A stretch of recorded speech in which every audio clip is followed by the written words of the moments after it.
Assalamualaikum warahmatullahi wabarakatuh. Sekarang tanggal 2 Februari 2020.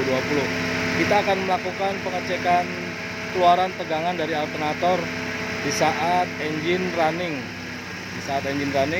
Oke, langsung aja posisi tester, langsung ke kutub positif dan kutub negatif. Kita lihat tegangan berada di 14, antara 13,9 sampai 14 ya, toleransi.